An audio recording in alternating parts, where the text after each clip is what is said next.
আসসালামু আলাইকুম, শুভেচ্ছা সহ সবাইকে আমন্ত্রণ চ্যানেলের সংবাদে। এখনকার সংবাদ আয়োজনে আপনাদের সাথে আছি আমি আনিকা জাহিন। বিস্তারিত সংবাদের শুরুতেই জানিয়ে দিচ্ছি ফ্রেশ আটা ময়দা সুজি সংবাদ শিরোনামগুলো। ত্রয়োদশ জাতীয় সংসদের নবনির্বাচিত সদস্যদের শপথ গ্রহণ, সংসদ নেতা একক সংখ্যাগরিষ্ঠ বিএনপি চেয়ারম্যান তারেক রহমান। মন্ত্রিসভার সদস্যদের শপথের জন্য প্রস্তুত সংসদ ভবনের দক্ষিণ প্লাজা। কমপক্ষে 25 মন্ত্রী ও 7 প্রতিমন্ত্রী নিয়ে হচ্ছে নতুন মন্ত্রিসভা। সংবিধান সংস্কার পরিষদের শপথ নেননি বিএনপি ও স্বতন্ত্র এমপিরা। গণভোটের রায় অনুযায়ী সংবিধানে অন্তর্ভুক্ত করার পর সিদ্ধান্ত। জামাত, এনসিপি সহ 11 দলের এমপিদের সংবিধান সংস্কার পরিষদও শপথ গ্রহণ। বিএনপি সংস্কারে অনীহা দেখিয়েছে মন্তব্য। এবং দেশের দ্বাদশ প্রধানমন্ত্রী হচ্ছেন বিএনপি চেয়ারম্যান তারেক রহমান, একমাত্র উত্তরসূরি যার বাবা রাষ্ট্রপতি ও মা ছিলেন প্রধানমন্ত্রী।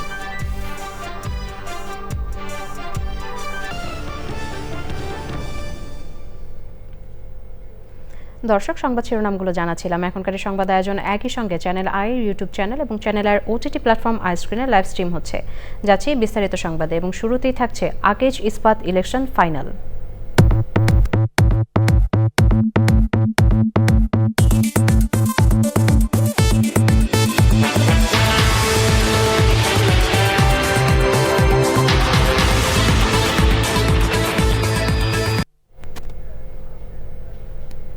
ত্রয়োদশ জাতীয় সংসদের নবনির্বাচিত সংসদ সদস্যরা শপথ নিয়েছেন। জুলাই গণ অভ্যুত্থানের মধ্য দিয়ে অর্জিত নির্বাচনে বিজয়ী সংসদ সদস্যদের কয়েক দফায় শপথ বাক্য পাঠ করান প্রধান নির্বাচন কমিশনার এএমএম নাসির উদ্দিন। শপথ গ্রহণের পর জাতীয় সংসদে একক সংখ্যাগরিষ্ঠতা পাওয়া দল বিএনপির সংসদীয় দলের সভা হয়। এতে সংসদ নেতা নির্বাচিত হয়েছেন বিএনপি চেয়ারম্যান তারেক রহমান। চকর মালিথার রিপোর্ট। শপথে অংশ নেওয়ার জন্য মঙ্গলবার সকালে দেশের বিভিন্ন প্রান্ত থেকে নেতাকর্মী সহ নির্বাচিতরা আসেন জাতীয় সংসদে। কয়েক দফা যাচাই বাছাইয়ের পর নির্বাচিতরা সংসদের ভেতরে প্রবেশ করেন। স্ত্রী কন্যা সহ সংসদে আসেন বিএনপি চেয়ারম্যান তারেক রহমান। সকাল 10:30টার পর সংসদ সচিবালয়ের সচিব তারেক রহমান সহ উপস্থিত নির্বাচিতদের শপথের জন্য আমন্ত্রণ জানান। আমি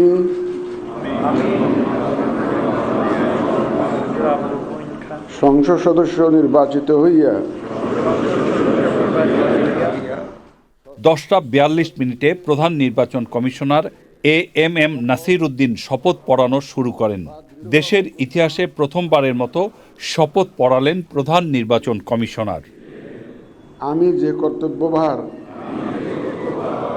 গ্রহণ করিতে যাইতেছি। শপথ নেওয়ার পরে শপথ বইয়ে সই করেন সংসদ সদস্যরা। ব্যক্তিগত স্বার্থের দ্বারা প্রভাবিত হইতে দিব না। ধন্যবাদ আপনাদের সবাইকে।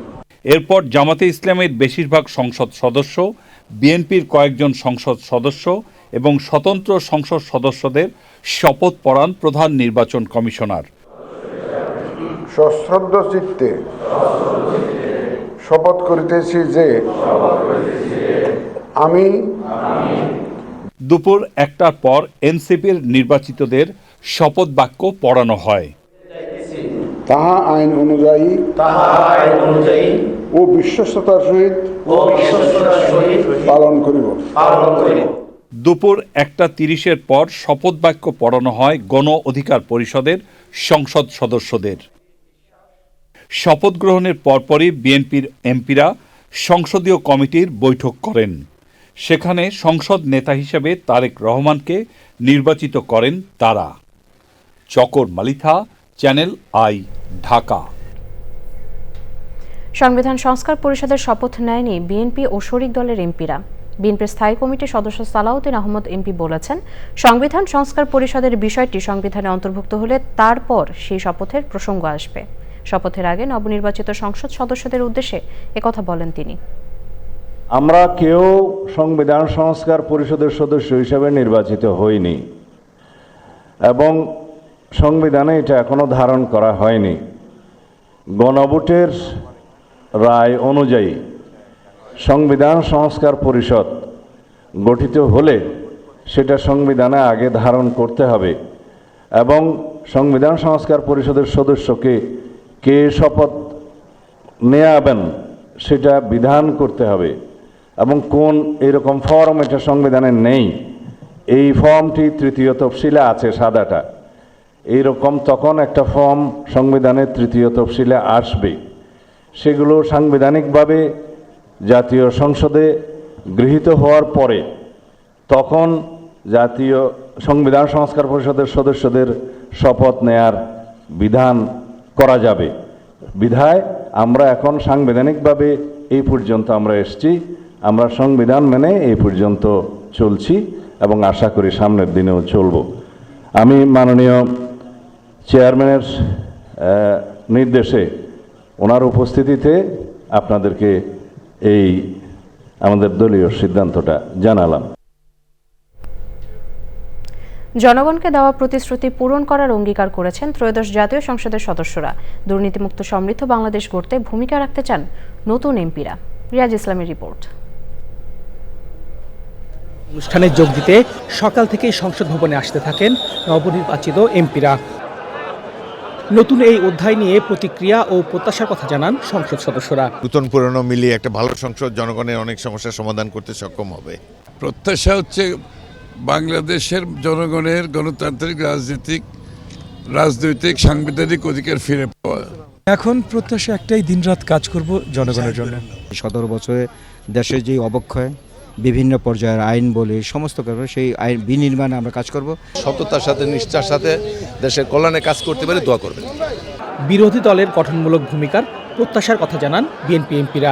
জনগণের ওয়াদাগুলো অক্ষর অক্ষরে পালন করব এবং তারেক রহমান সেটা পালন করার সক্ষমতা অর্জন করেছে, জনগণ তাকে সমর্থন দিয়েছে। আমি বিরোধী দলকে অনুরোধ জানাবো, গঠনমূলক সমালোচনা করে আমাদেরকে সহযোগিতা করুন।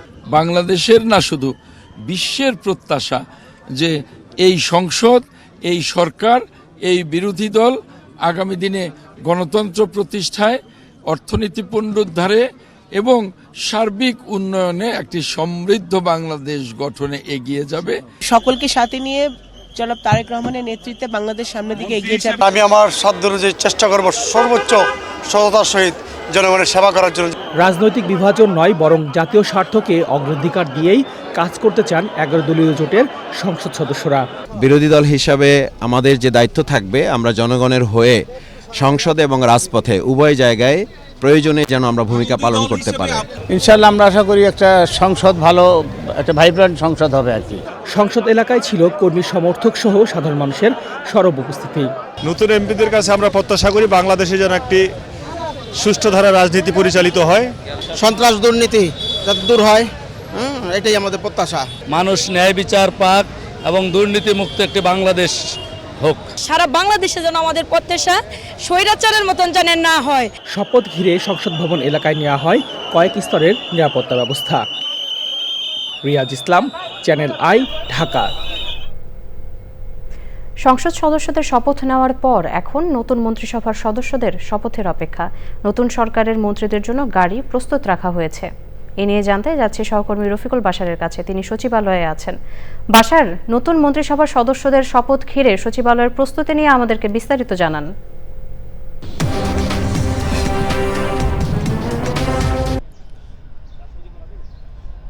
ধন্যবাদ আপনাকে। আপনি যে গাড়ির কথা বলছিলেন সেই গাড়ি কিন্তু ইতিমধ্যে এখানে ছিল, এখান থেকে ইতিমধ্যে সংসদ ভবনে চলে গিয়েছে। ওখানে যে দক্ষিণ প্লাজায় উন্মুক্ত জায়গায় শপথ হবে সেখানে থেকে তারা তাদেরকে নেবে। আমি আপনাকে একটু জানিয়ে রাখি যে আপনারা এতক্ষণ যে শুনছিলেন চকর মালিথার রিপোর্ট, সেখান থেকে জানতে পেরেছেন যে ইতিমধ্যে সংখ্যাগরিষ্ঠ দল হিসাবে সংসদের নেতা নির্বাচিত হয়েছেন তারেক রহমান, তার মানে তারেক রহমানই হতে যাচ্ছেন প্রধানমন্ত্রী। এছাড়া এই মন্ত্রিসভায় অন্য যারা থাকছে আমরা তাদের নাম প্রাথমিকভাবে জানতে পেরেছি। আমি আপনার মাধ্যমে যদি সেই নামগুলো বলি, যে আমরা যতদূর জানতে পেরেছি যে 14 জন মন্ত্রী এবং 25 জন প্রতিমন্ত্রীর নাম আমরা জানতে পেরেছি, যারা 4টার সময় শপথ নিতে যাচ্ছেন এবং যাদেরকে মন্ত্রী হিসাবে শপথ নেওয়ার জন্য ফোন করা হয়েছে। তাদের মধ্যে আছেন অন্যতম ফখরুল ইসলাম আলমগীর, আমির খসরু মাহমুদ চৌধুরী, সালাউদ্দিন আহমেদ, ইকবাল হাসান মাহমুদ টুকু, হাফিজউদ্দিন আহমেদ বীর বিক্রম, আবু জাফর মোহাম্মদ জাহিদ হোসেন, ডক্টর খলিলুর রহমান টেকনোক্রেট, আব্দুল আওয়াল মিন্টু, কাজী শাহ মোয়াজ্জেম হোসেন কায়কোবাদ, মিজানুর রহমান মিনু, নিতাই রায় চৌধুরী, খন্দকার আব্দুল মুক্তাদির, আরিফুর হক চৌধুরী, জহির উদ্দিন স্বপন, ফরোজা খানম রীতা, মোহাম্মদ শহীদ উদ্দিন চৌধুরী এনি, আসাদুল হাবিব দুলু, আসাদুজ্জামান, জাকারিয়া তাহির, দীপেন দেওয়ান,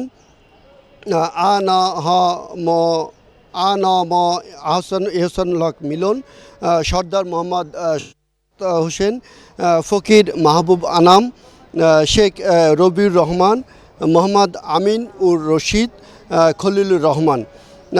এছাড়া আছে রশিদুল মিল্লাত, অনিন্দ ইসলাম। এছাড়া যতদূর আমরা জানতে পেরেছি ইশরাক হোসেন, তারপরে নূর, ববি হাজ্জাত, এনাদের নামও আমরা জানতে পেরেছি। এবং 4টার সময় যে শপথ হবে সেই শপথে তারা থাকছেন বলে আমরা জানতে পেরেছি। এই ছিল আমার কাছে শেষ খবর। আপনাদেরকে পরবর্তীতে আরও বিস্তারিত জানাবো। ধন্যবাদ বাশার আপনাকে। ত্রয়োদশ জাতীয় সংসদ নির্বাচনে নিরঙ্কুশ বিজয় অর্জনের পর দেশের 12তম এবং 9ম পুরুষ প্রধানমন্ত্রী হিসেবে শপথ নিতে যাচ্ছেন বাংলাদেশ জাতীয়তাবাদী দল বিএনপির চেয়ারম্যান তারেক রহমান। বাংলাদেশের ইতিহাসে তিনিই একমাত্র উত্তরসূরি যার বাবা ছিলেন রাষ্ট্রপতি এবং মা ছিলেন প্রধানমন্ত্রী। দেশের ভার নিতে যাওয়া তারেক রহমানের বর্ণাঢ্য রাজনৈতিক কর্মময় জীবন নিয়ে বিস্তারিত জানাচ্ছেন রোকসানা আমিন। বাংলাদেশ জাতীয়তাবাদী দল বিএনপির বর্তমান চেয়ারম্যান, যিনি বাংলাদেশের স্বাধীনতা যুদ্ধে সর্বকনিষ্ঠ যুদ্ধবন্দীদের একজন। মাত্র 4 বছর বয়সে কারাগারে বন্দী হতে হয়েছিল তাঁকে। বাবা সাবেক রাষ্ট্রপতি মেজর জিয়াউর রহমান দেশকে স্বাধীন করার জন্য 1971 সালে চট্টগ্রাম থেকে স্বাধীনতার ঘোষণা দিয়ে শুরু করেছিলেন প্রতিরোধ আন্দোলন। সেই অপরাধে মেজর জিয়াউর রহমানের সহধর্মিণী ও সাবেক প্রধানমন্ত্রী বেগম খালেদা জিয়ার সাথে তার 4 বছরের ছেলে তারেক রহমানকেও বন্দী করেছিল পাকিস্তানিরা। 1968 সালের 20 নভেম্বর তারেক রহমানের জন্ম। শিক্ষা জীবন শুরু করেন ঢাকার BF শাহীন কলেজে। ঢাকা রেসিডেন্সিয়াল মডেল কলেজ থেকে মাধ্যমিক শেষ করে আদমজী ক্যান্টনমেন্ট কলেজ থেকে উচ্চ মাধ্যমিক শেষ করে 1985-86 শিক্ষাবর্ষে ঢাকা বিশ্ববিদ্যালয়ের আইন বিভাগে প্রথমে ভর্তি হন। পরে বিভাগ পরিবর্তন করে আন্তর্জাতিক সম্পর্ক বিভাগে ভর্তি হন। রাজনৈতিক কারণে তার শিক্ষাজীবন বিঘ্নিত হয়। 1981 সালে চট্টগ্রামে নিহত হন রাষ্ট্রপতি জিয়াউর রহমান। রাজনৈতিক জীবন শুরু 1988 সালে পিতা জিয়াউর রহমানের প্রতিষ্ঠিত বাংলাদেশ জাতীয়তাবাদী দলের বগুড়া কমিটির সদস্য হিসেবে যোগদান করে। 1991 সালের জাতীয় সংসদ নির্বাচনের আগে তারেক তার মা খালেদা জিয়ার সহচর হিসেবে সারা দেশের নির্বাচনী প্রচারণায় অংশ নেন। মূলত 2001 সালের নির্বাচনী প্রচারণায় তার অংশগ্রহণের মাধ্যমে রাজনীতিতে তারেক রহমানের সক্রিয় আগমন ঘটে। 2002 সালে দলের স্থায়ী কমিটির সিদ্ধান্ত অনুযায়ী বিএনপির একজন জ্যেষ্ঠ যুগ্ম মহাসচিব হিসেবে দায়িত্বপ্রাপ্ত হন তারেক রহমান। লন্ডনে নির্বাসিত থাকার সময় 2009 সালে ঢাকায় অনুষ্ঠিত বিএনপির 5ম জাতীয় কাউন্সিলে সংগঠনের জ্যেষ্ঠ ভাইস চেয়ারম্যান নির্বাচিত হন তিনি। 2007 সালের 11 জানুয়ারি ফখরুদ্দিন আহমদের সেনা সমর্থিত তত্ত্বাবধায়ক সরকার ক্ষমতায় বসার পর দেশের শীর্ষ রাজনীতিবিদ ও ব্যবসায়ীদের বিরুদ্ধে দুর্নীতির অভিযোগে দায়ের করা মামলায় ওই বছরের মার্চে আসামি হিসেবে তারেক রহমানকে গ্রেপ্তার করা হয়। জিজ্ঞাসাবাদের সময় শারীরিক নির্যাতনের শিকার হন তারেক রহমান। প্রায় 18 মাস কারান্তরীণ থাকার পর 3 সেপ্টেম্বর শর্ত সাপেক্ষে সবগুলো মামলায় চিকিৎসাধীন অবস্থায় জামিন দেওয়া হয় তারেক রহমানকে। সপ্তাহখানেক পর 11ই সেপ্টেম্বর বিশেষ কারাগার থেকে বেগম খালেদা জিয়া মুক্তি পাওয়ার পর সেদিন রাতেই উন্নত চিকিৎসার জন্য তারেক রহমানকে পাঠিয়ে দেওয়া হয় যুক্তরাজ্যে। 2018 সালের 8 ফেব্রুয়ারি বিএনপি চেয়ারপারসন বেগম খালেদা জিয়াকে সাজানো মামলায় কারাগারে বন্দী করার পর শক্ত হাতে দলের হাল ধরেন তারেক রহমান। তাঁর ডাকে সাড়া দিয়ে সারা দেশে বিএনপির গণসমাবেশে লাখো মানুষের ঢল নামে। জুলাই গণ অভ্যুত্থান পরবর্তী রাজনৈতিক বাস্তবতায় দেড় যুগের নির্বাসন শেষে দেশে ফেরেন তারেক রহমান। আপনাদের সামনে আমি বলতে চাই, আই হ্যাভ এ প্ল্যান। গত বছর ডিসেম্বরের শেষ দিকে অর্থাৎ 25 ডিসেম্বর দেশে ফিরে আসার মাত্র 7 সপ্তাহ পর 12ই ফেব্রুয়ারি অনুষ্ঠিত ত্রয়োদশ জাতীয় সংসদ নির্বাচনে 2/3 বেশি আসন নিয়ে বাংলাদেশের নতুন প্রধানমন্ত্রী তারেক রহমান। এটি হচ্ছে আমাদের সবচেয়ে বেশি প্রায়োরিটি। ইতিহাস তারেক রহমানকে এক কঠিন কিন্তু সম্ভাবনাময় মুহূর্তে এনে দাঁড় করিয়েছে। তার ক্ষমতাসীন হওয়া কেবল একটি রাজনৈতিক দলের পরিসরে সীমাবদ্ধ নয়, বরং এই মুহূর্তে দেশ ও জাতির আশা ও আস্থার প্রতীকে পরিণত হয়েছেন তারেক রহমান। প্রতিষ্ঠার পথ সুগম করেছে। তার এই ফিরে আসা দেশের সার্বভৌমত্ব, স্থিতিশীলতা ও স্বাধীনতার সঙ্গেও গভীরভাবে সম্পৃক্ত। জাতীয় নির্বাচনে অংশগ্রহণকারী প্রতিটি রাজনৈতিক দল। Roksana Amin, channel I. BNP chairman Tarique Rahman সহ বিএনপির নবনির্বাচিত সংসদ সদস্যরা কেউ সংবিধান সংস্কার পরিষদেও সদস্য হিসেবে শপথ নেননি। পরবর্তীতে দেরিতে আসায় দ্বিতীয় ধাপে জামাতে ইসলামের সংসদ সদস্যদের সঙ্গে স্বতন্ত্র পদে নির্বাচিত রুমিন ফারহানা ও বিএনপি থেকে নির্বাচিত সংসদ সদস্য ইশরাক হোসেন শপথ নিলেও তারা সংবিধান সংস্কার পরিষদের শপথ নেননি।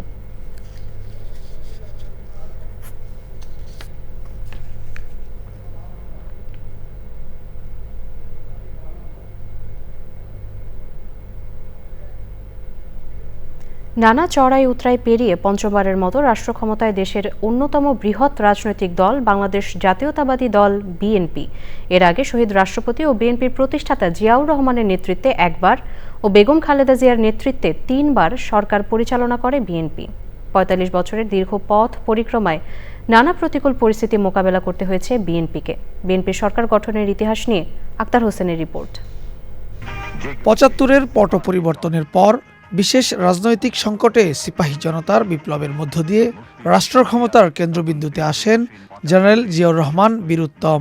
বাংলাদেশি জাতীয়তাবাদের ভিত্তিতে 1978 সালে উদার গণতান্ত্রিক ও মধ্যপন্থী দল হিসেবে গড়ে তোলেন বাংলাদেশ জাতীয়তাবাদী দল বিএনপি। আশ্বাস দিচ্ছে যে শ্রমিকদের 19 দফা কর্মসূচির ভিত্তিতে দল গঠনের পর স্বনির্ভর বাংলাদেশ গঠনে কৃষি বিপ্লবের ডাক দেন জিয়াউর রহমান। তারই ভিত্তিতে 1979 সালের 18 ফেব্রুয়ারি দ্বিতীয় জাতীয় সংসদ নির্বাচনে 207 আসনে বিজয়ী হয়ে সরকার গঠন করে বিএনপি।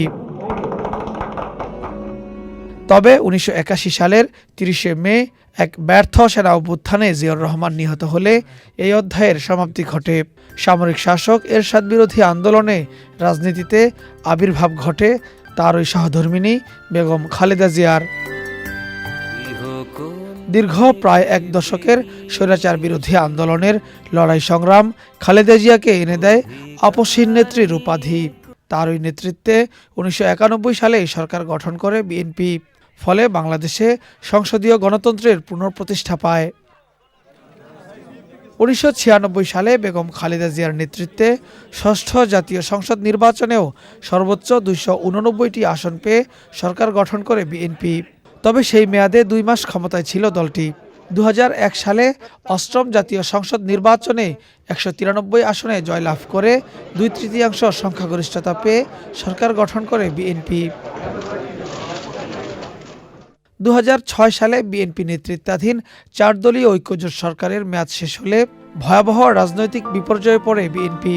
111 এবং পরবর্তী আওয়ামী লীগ নেতৃত্বাধীন সরকারের আমলে সীমাহীন নিপীড়ন নির্যাতনের শিকার হয় দলটি।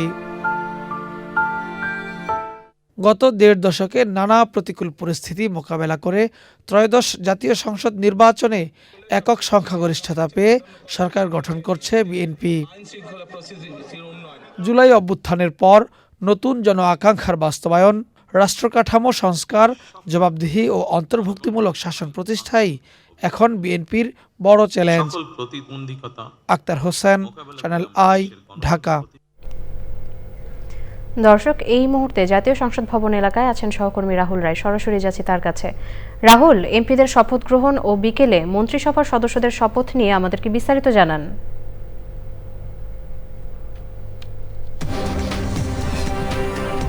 আপনাকে ধন্যবাদ। আমরা সকাল থেকে জানাচ্ছি, সকালে এই ত্রয়োদশ জাতীয় সংসদ নির্বাচনে যারা সংসদ সদস্য নির্বাচিত হয়েছেন তারা শপথ নিয়েছেন। প্রথমে বিএনপির যে 212টি আসন বিএনপি এবং বিএনপি সমর্থিত যারা তারা পেয়েছিলেন, পরবর্তীতে বগুড়া 6 আসনের নির্বাচিত হয়েছিলেন বিএনপি চেয়ারম্যান, যিনি কিছুক্ষণ পরে প্রধানমন্ত্রী হিসেবে শপথ নেবেন, তারেক রহমান, সেই আসনটি ছেড়ে দিয়েছেন। তো সেই ক্ষেত্রে বিএনপি 208টি এবং বাকি যে 4টি আসন অন্য রাজনৈতিক দলগুলোর বিএনপি সমর্থিত, অর্থাৎ বলা যায় যে বিএনপি জোটের, তারা শপথ নিয়েছেন। এরপর এই সংসদের যে বিরোধী দল জামায়াতে ইসলামী এবং তার জামায়াতে ইসলামী নেতৃত্বাধীন 11 দলীয় জোটের সদস্যরাও কিন্তু শপথ নিয়েছেন, অর্থাৎ জামায়াতে ইসলামী এবং জাতীয় নাগরিক পার্টি এনসিপির যারা সংসদ সদস্য হয়েছেন তারা শপথ নিয়েছেন। এখন মন্ত্রিসভার শপথের প্রস্তুতি চলছে। আমরা এরই মধ্যে জেনেছি যে বেশ কয়েকজন, আমাদের কাছে একটি খসড়া তালিকাও এসে পৌঁছেছে, তবে যেহেতু দায়িত্বপ্রাপ্ত এবং এখনও শপথ যেখানে হবে সেখান থেকে জানানো হয়নি, তবে আমরা যে সেই একদম নিশ্চিত করে বলতে পারি না। তবে এটুকু বলাই যায় যে বিএনপি মহাসচিব মির্জা ফখরুল ইসলাম আলমগীর, স্থায়ী কমিটির সদস্য বেশ কয়েকজন মন্ত্রিসভায় রয়েছেন এবং এবার কিন্তু বেশ নবীন কয়েকজন মন্ত্রিসভায় রয়েছেন। যেমন আমরা ঢাকা 16 থেকে যিনি নির্বাচিত হতে পারেননি, কিন্তু আমিনুল হক, তিনি টেকনোক্রেট মন্ত্রী হিসেবে ডাক পেয়েছেন, টেকনোক্রেট হিসেবে আরও কয়েকজন ডাক পেয়েছেন এই মন্ত্রিসভায়। এছাড়াও নবীন প্রবীণের সমন্বয়ে একটি মন্ত্রিসভা গঠিত হয়েছে, আপনি নিশ্চয়ই জানেন। তবে একটি বিষয় নিয়ে যেটা আলোচনা হচ্ছে সেটি হচ্ছে যে সংবিধান সংস্কার পরিষদের যে শপথ, সেখানে সেই শপথে বিএনপি অংশ নেয়নি, অর্থাৎ বিএনপি সংবিধান সংস্কার পরিষদের শপথ নেয়নি, কিন্তু জামায়াতে ইসলামী এবং এনসিপি তারা এই সংবিধান সংস্কার পরিষদের শপথে অংশ নিয়েছেন। আমরা এই বিষয় সহ মন্ত্রিসভা এবং যারা নতুন সংসদ সদস্যরা তারা কি বললেন সেটি নিয়ে আমরা একটু মোস্তফা মল্লিক, আমাদের সহকর্মী, তার সঙ্গে কথা বলবো। মল্লিক, আপনি তো সকাল থেকে আছেন, সংসদ সদস্য হিসেবে যারা শপথ নিলেন তাদের সঙ্গে কথা বলেছেন, মন্ত্রিসভায় যারা ঠাঁই পেয়েছে তাদের সঙ্গে কথা বলেছেন, একই সঙ্গে যে সংবিধান সংস্কার পরিষদ যে শপথ অনুষ্ঠিত হয়েছে বিএনপি নেয়নি, কিন্তু অন্য দুটি রাজনৈতিক দল তো শপথ নিয়েছে। অন্য রাজনৈতিক দল বলতে বাংলাদেশ জামায়াত ইসলামী এবং নাগরিক পার্টি এনসিপি তারা শপথ নিয়েছে দুটো জায়গায়। সংবিধান সংস্কার যে পরিষদ সেখানেও তারা শপথ নিয়েছে, সংসদ সদস্য হিসেবেও শপথ নিয়েছে। যদিও বিএনপি সকালে যখন সংসদ সদস্য হিসেবে শপথ গ্রহণ করলো এবং অন্যটায় সংবিধান যে সংস্কার পরিষদ সেখানে যখন শপথ নিল না, তখন তারা বলেছিল যে জামায়াত ইসলামী এবং এনসিপি, তখন তারা বলেছিল যে তারা আসলে সংসদ সদস্য হিসেবেই শপথ নেবে না।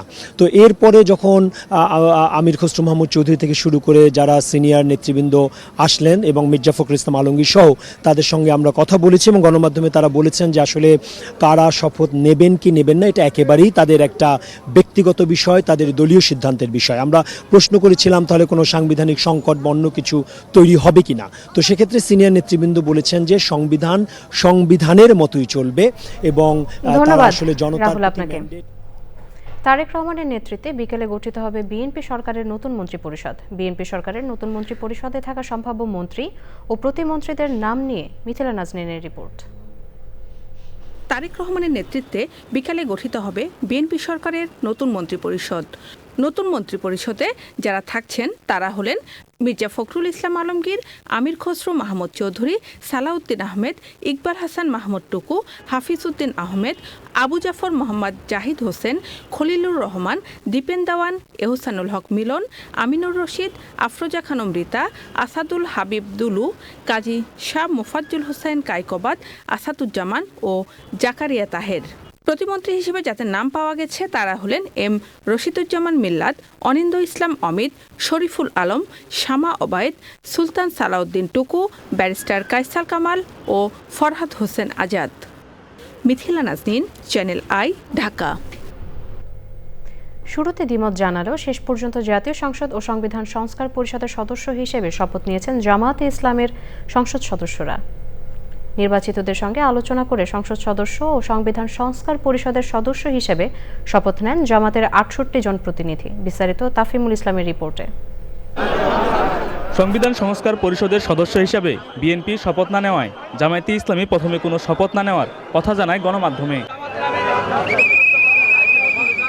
সব জল্পনা কল্পনার অবসান ঘটিয়ে সকাল 10:30টার পর সংসদ ভবনে প্রবেশ করেন জামায়াতে ইসলামীর আমির ডক্টর শফিকুর রহমান। এরপর জামাতের নবনির্বাচিত প্রতিনিধিরা একে একে সংসদে প্রবেশ করেন।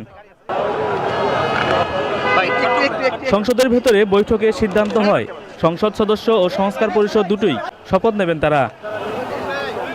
দুপুর 12:15টার পর শপথ নেন আমির সহ জামাতের এমপিরা। তাদের সঙ্গে স্বতন্ত্র এবং প্রথমবার যারা শপথ নিতে পারেননি সেই সংসদ সদস্যরাও শপথ নেন। শপথ পড়ান প্রধান নির্বাচন কমিশনার এএম নাসির উদ্দিন। সশ্রদ্ধ চিত্তে শপথ বা দৃঢ়ভাবে ঘোষণা করতেছি যে আমি যে কর্তব্যভার গ্রহণ করিতে যাইতেছি তাহা আইন অনুযায়ী ও বিশ্বস্ততার সহিত পালন করিব। সংসদ সদস্য হিসাবে শপথ নেওয়ার পর সংবিধান সংস্কার পরিষদের সদস্য হিসাবে শপথ নেন জামাতের নবনির্বাচিত সদস্যরা। সংবিধান সংস্কার পরিষদ সদস্য হিসাবে সশ্রদ্ধ চিত্তে শপথ করিতেছি যে সংসদে শক্তিশালী বিরোধী দল হিসাবে ভূমিকা রাখবে বলে আশা প্রকাশ করেন জামায়াতে ইসলামীর এমপিরা। গ্রহণ করিতে যাইতেছি। তাফিমুল ইসলাম, চ্যানেল আই, ঢাকা। সংবাদের পর্যায়ে নিচ্ছে একটি বিরতি।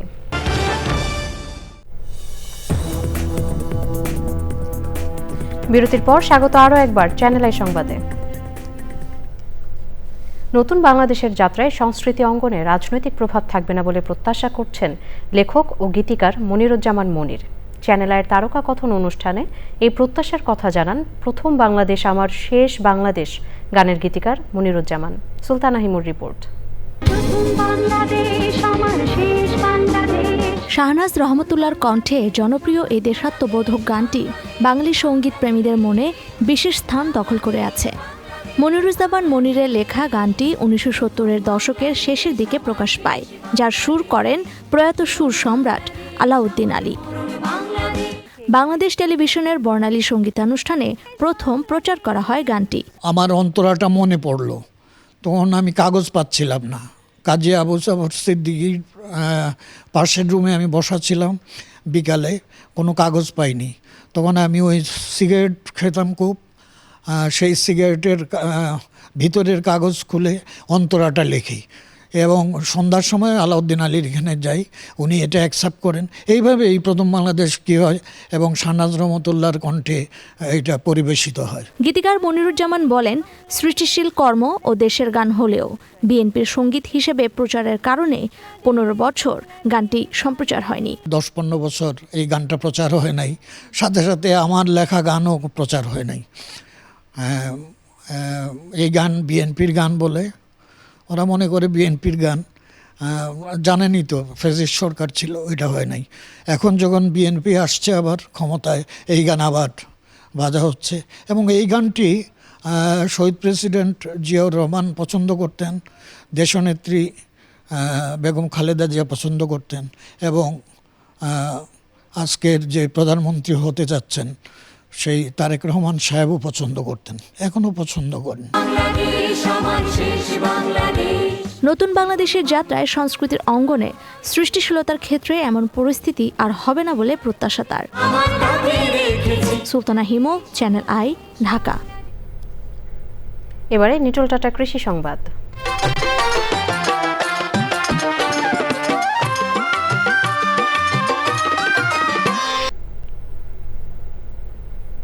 নিরাপদ খাদ্য নিশ্চিতের প্রত্যয়ে বাড়ির আঙিনাকে কৃষি খামারের রূপ দিয়েছেন অনিক ঘটক চৌধুরী। শরীয়তপুর জেলা সদরের দক্ষিণ বালুচরে অবস্থিত এই বাড়িটি একসময় ছিল সাহিত্য ও সংস্কৃতি চর্চার কেন্দ্র। সবশেষে ফ্রেশ আটা ময়দা সুজি সংবাদ শিরোনামগুলো জানিয়ে দিচ্ছি আরও একবার।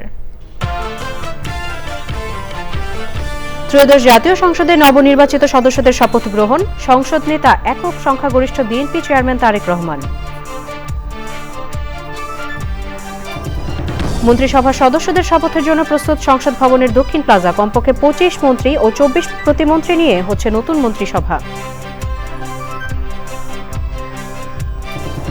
সংবিধান সংস্কার পরিষদের শপথ নেননি বিএনপি ও স্বতন্ত্র এমপিরা। গণভোটের রায় অনুযায়ী সংবিধানে অন্তর্ভুক্ত করার পর সিদ্ধান্ত। জামাত, এনসিপি সহ 11 দলের এমপিদের সংবিধান সংস্কার পরিষদেও শপথ গ্রহণ। বিএনপি সংস্কারে অনীহা দেখিয়েছে মন্তব্য।